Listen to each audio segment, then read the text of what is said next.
آزاد کشمیر انتخابات مرحلہ کرائے جانے کا امکان، انتخابی شیڈول میں تبدیلی کا اعلان آج متوقع۔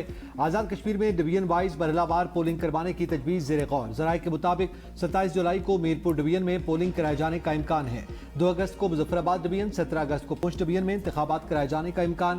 مرحلہ وار انتخابات سے سیکیورٹی، انتظامی امور اور انتخابی عمل کو مزید مؤثر بنانے کی تجویز ہے۔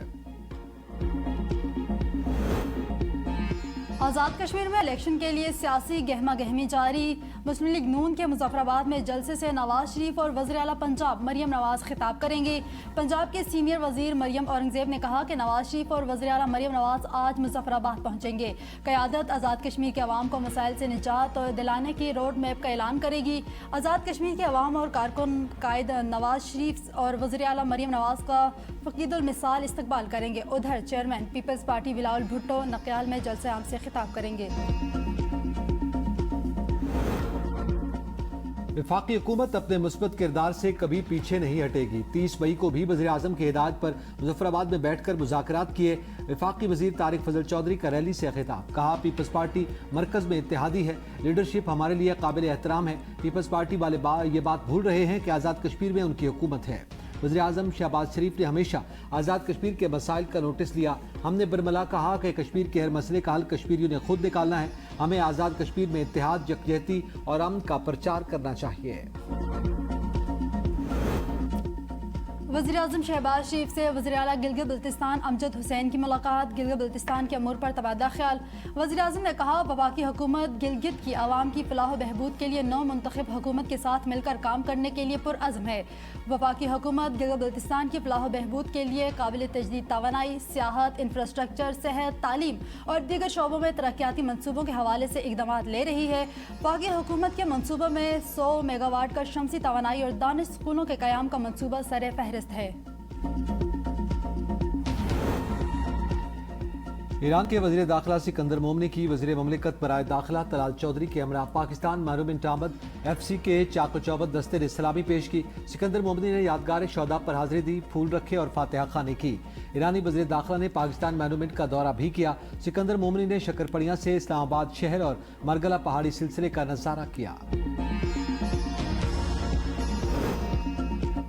پاکستان اور کینیڈا کا تجارتی ورکنگ گروپس کو دوبارہ فعال کرنے کا اتفاق، توانائی، زراعت اور ٹیکنالوجی میں تعاون بڑھایا جائے گا۔ کینیڈین وزیر خارجہ کے دورہ پاکستان کے بعد مشترکہ اعلامیہ جاری، انسداد دہشت گردی اور عالمی جرائم کے خلاف تعاون مضبوط بنانے پر اتفاق۔ کینیڈا کی وزیر خارجہ انیتا آنند کے وزیر اعظم فیلڈ مارشل اور وزیر داخلہ سے ملاقاتیں، علاقائی امن و سلامتی کی صورتحال پر تفصیلی تبادلہ خیال کیا۔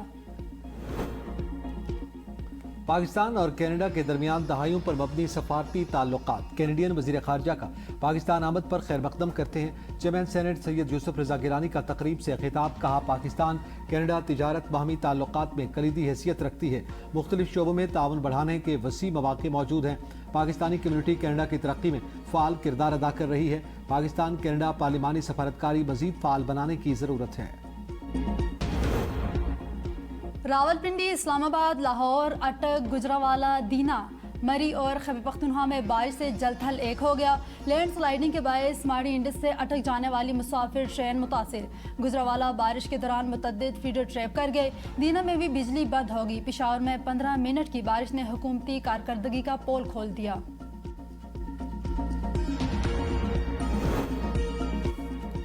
مونسون سے قبل ضروری اقدامات کر لیے، تمام اضلاع میں واسع قائم، مشینری دے دی۔ وزیر اطلاعات پنجاب عزبہ بخاری کا بیان، کہا پنجاب کی تاریخ کا سب سے بڑا واسع کا پروگرام ہے۔ پنجاب بھر میں 105 انڈر گراؤنڈ سٹوریج ٹینکس پر تیزی سے کام جاری ہے۔ آئندہ 11 روز میں باقی 23 انڈر گراؤنڈ سٹوریج ٹینکس مکمل کیے جائیں گے۔ تعمیراتی کام کے معیار پر کوئی سمجھوتا نہیں کیا جائے گا۔ امریکہ کے ایران پر حملے کم نہ ہوئے، جزیرہ کشم، بندر عباس، چابہار، کنارک اور شیراز میں دھماکے۔ سینٹ کام کے مطابق میزائل ڈرون لانچنگ مقامات پر فضائی دفاعی نظام کو نشانہ بنایا۔ آبنہ ہرمز میں 900 تجارتی جہازوں کو محفوظ راستہ فراہم کیا۔ 45 کروڑ بیرل تیل کی منتقلی بھی مدد کی گئی۔ مشرق وسطی میں جاری کشیدگی کے باعث امریکہ نے دنیا بھر میں اپنے شہریوں کے لیے الرٹ جاری کر دیا۔ ایران کا بحرین اور کویت میں امریکی فوجی تنصیبات پر حملوں کا دعویٰ۔ پاسداران انقلاب کے مطابق کویت میں احمد الجابر، عریف جان اور علی السالم ایئر بیسز پر موجود امریکی فوجی تنصیبات کو نشانہ بنایا۔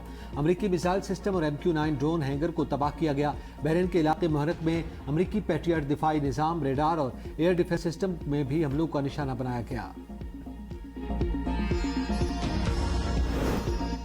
سندھ کو کاروبار کے حوالے سے سازگار، تیز رفتار ترقی اور پائیدار صوبہ بنائیں گے۔ وزیر اعلیٰ سندھ سید مراد علی شاہ کا تقریب سے خطاب، کہا کسی بھی صنعت کی ترقی کا انحصار مضبوط انسانی وسائل پر ہوتا ہے۔